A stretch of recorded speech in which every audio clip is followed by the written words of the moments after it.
In the U.S., there are about 400,000 children in foster care. But what happens when they get too old for the system? Tonight in our network-wide series, Unprotected, Inside the Child Welfare Crisis, Antonia Hylton shares the story of one young woman's struggle as she aged out.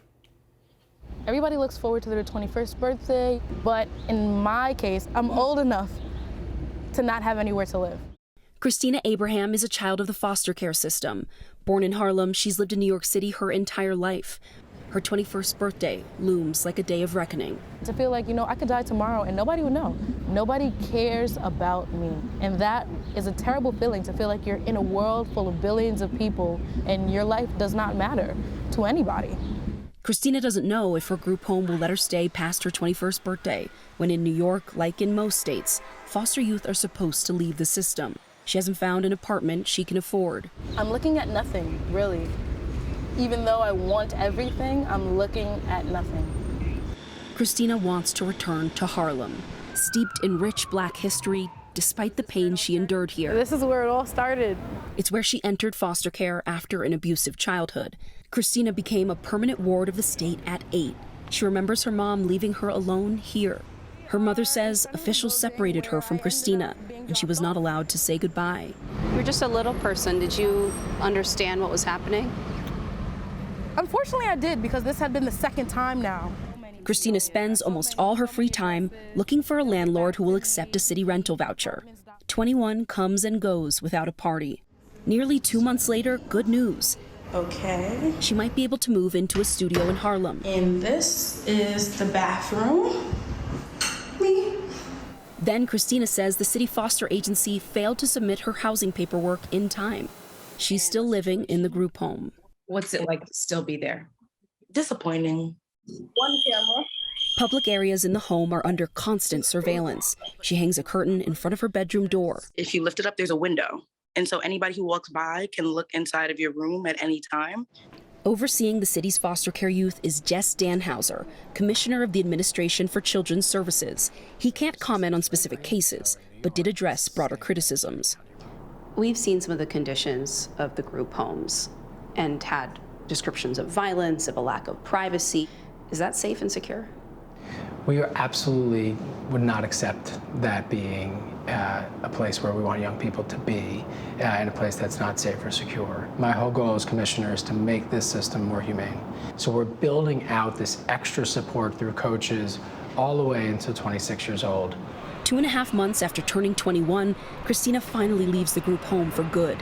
She now has the keys to the Harlem apartment, but only $150 to her name. Are you missing meals? Yes. Yes, I am. I am most times not having breakfast or lunch, but I will have dinner. To help get her on her feet, a charity called Hearts to Homes gives Christina supplies: linens, dish soap, a chair. But she has no credit card, no credit score. She has no bed. And her small savings needs to last for almost 3 weeks until she gets a check from her new job.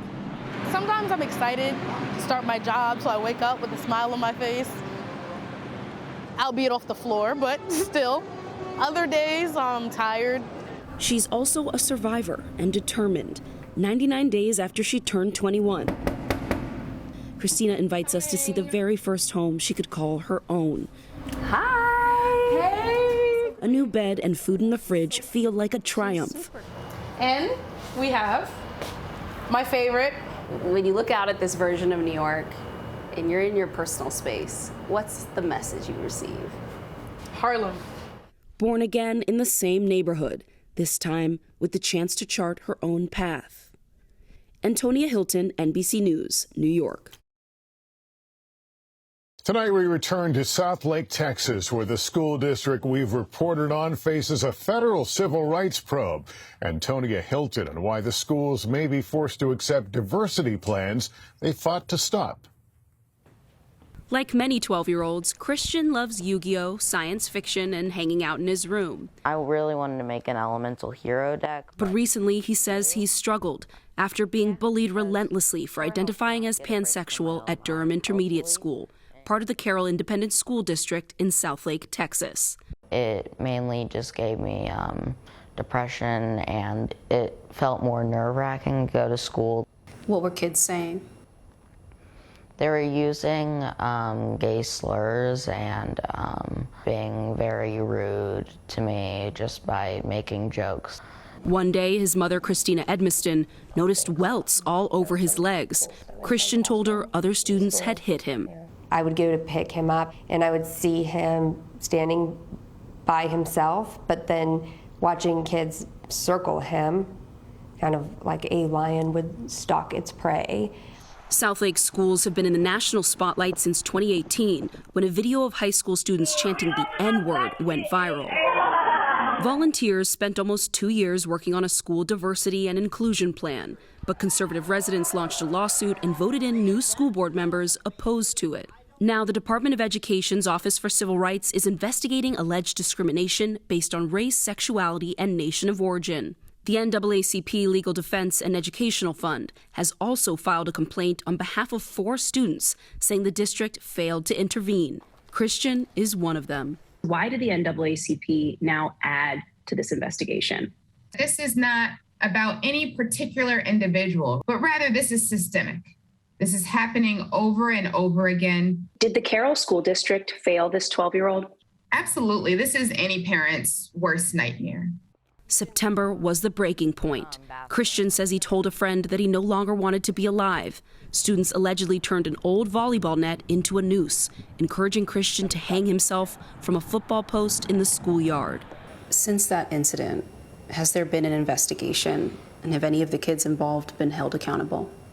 Not to my knowledge. It feels to me like they are trying to sweep it under the rug, and they are trying to not address it. Christina has filed 3 detailed grievances with the district and has pulled Christian out of Southlake schools.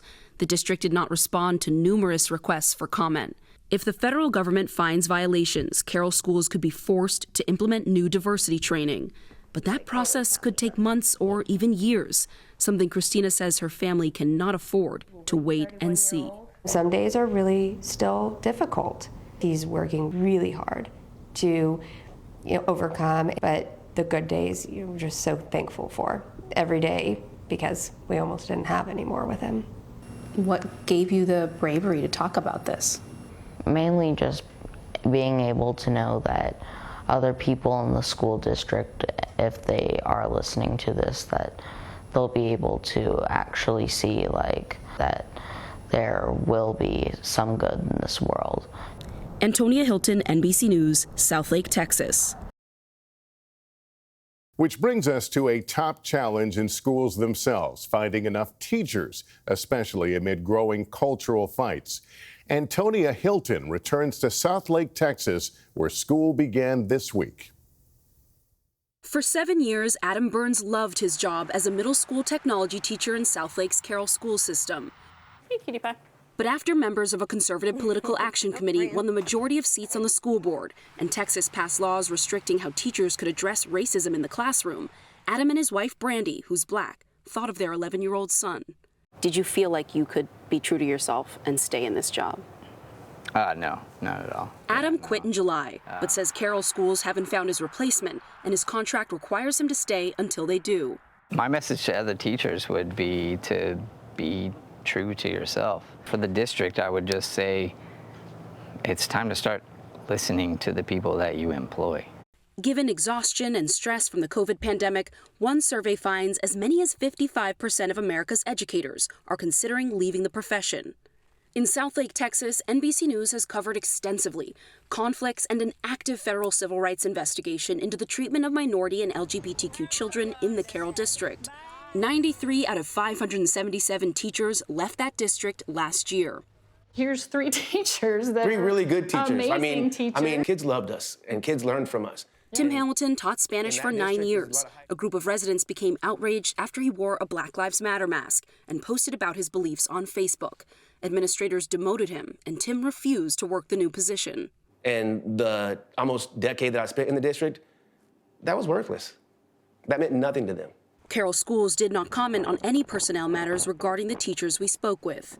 Kim Ross quit last spring after teaching algebra for 13 years. Part of what we saw and what was happening that kind of made us go, I don't think I can do this anymore, at least for now. They might fire you for doing this interview. Well, they can't fire me because I quit. A new survey found that 70% of Texas teachers are considering leaving the profession entirely, the highest number ever recorded since the survey began in 1980. Ovidia Molina is the president of the Texas State Teachers Association.